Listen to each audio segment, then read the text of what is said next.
What's up, NFL fans? I'm Emory Hunt, the czar of the playbook, and don't forget to check out and purchase your copy of our latest football game plan book, Stiff Arming Football Myths. We have these available in both PDF and paperback form.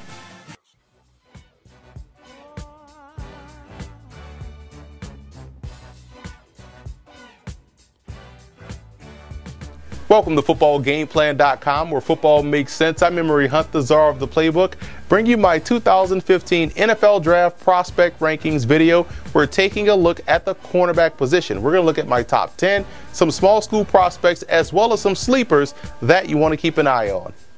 First, let's take a look at what goes into my prospect rankings. Number one, it's a trait-focused base instead of a level of competition base. I don't care where you play, traits translate. Now look at 3 games: your best game, player's worst game, and also the best matchup and or competition. And finally, these are not indicative of where I believe these players will actually go in April's draft.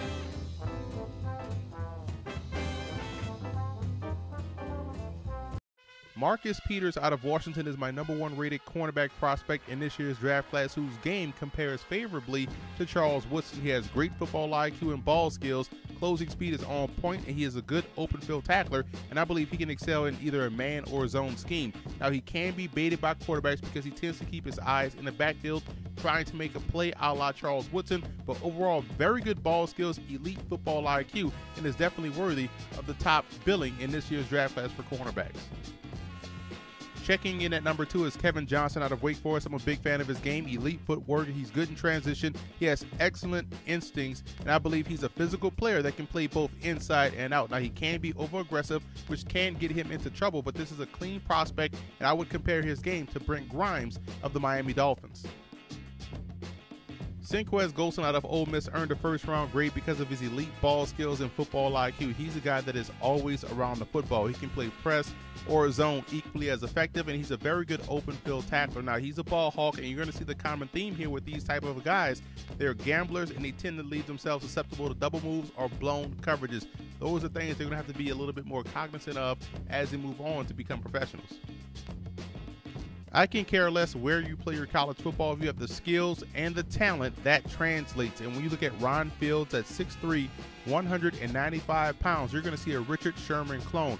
Great skills to size combination. He has elite ball skills, can play press or zone, man or off, and also is a very good special teamer because of the fact that he will return kickoffs in college. And throughout the course of the week of practices, he went up against one of the best small school prospects at receiver, Marquez Johnson. So he has experience playing against top competition. Now, he can get a little over aggressive. We talked about this earlier about these ball hawk type players, but again, a Richard Sherman clone with the size and skills that teams are looking for at the next level. Josh Shaw out of USC plays a lot like Charles Tillman of the Chicago Bears. He's a technically and fundamentally sound player. Had a great week of practice both at the East-West Shrine game and also at the Senior Bowl. He has elite press skills and above-average ball skills. Now, he's a little tight-hipped and can get stuck in transition, but he is a versatile player that I believe can play inside, out, or even situationally at safety. Kevin White out of TCU has very good instincts. He's able to play above the rim and is also very good in run support, but he lacks the elite recovery speed, and he can get turned around. It's important for him to get his hands on a receiver very early, but when you look at the way he can attack the football, he has the ball skills you look for. I would compare his game to Tim Jennings. I'm a big fan of Lorenzo Doss out of Tulane at 5'11", 187, a guy that I saw twice live this year versus Southeastern Louisiana and also Rutgers, and both times came away impressed with his football awareness, his instincts, and his ball skills. This is a guy that can make the crucial interception when you need it to happen, and also is a very good open field tackler, but he's one of these gamblers, a guy that can find himself peaking too much in the backfield and giving up a big play down the field. You want to see him become a little bit more consistent in that area. Trey Waynes out of Michigan State is a highly decorated cornerback prospect in this year's draft class who compares favorably to Dominic Rodgers-Cromartie of the New York Giants. He's a very good plant and accelerate type of a guy. He's a willing tackler and also has that good recovery speed that you look for and solid ball skills. Now, he has average hips and awareness, and at times he struggles to change direction, and I don't think he's functionally strong. But I do see a second-round prospect, a guy that can excel in off coverage.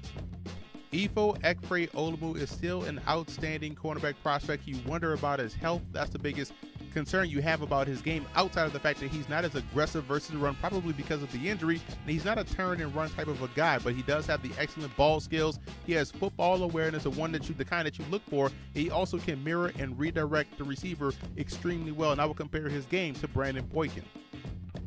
Ladarius Gunter out of Miami impressed me a lot at the Senior Bowl this year. Good skill to size ratio. He's physical. I also believe he's a versatile guy that can also play safety if need be, and he's great in press or zone coverage. Now, he's a little slow to transition once he opens his hips, and because he's a taller guy, he could have issues with shorter, quicker wide receivers. But I will compare his game to Stanley Jean-Baptiste of the New Orleans Saints.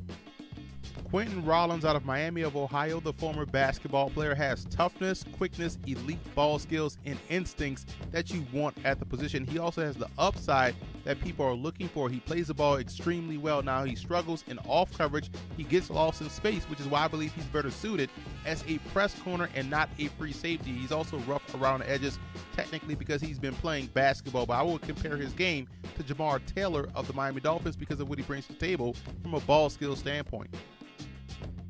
P.J. Williams out of Florida State plays a lot like Brandon Browner now of the New Orleans Saints. He's a good matchup corner, man or zone. He plays with great length. He plays like a guy that's 6'5" and has good recovery skills and is very good versus the run.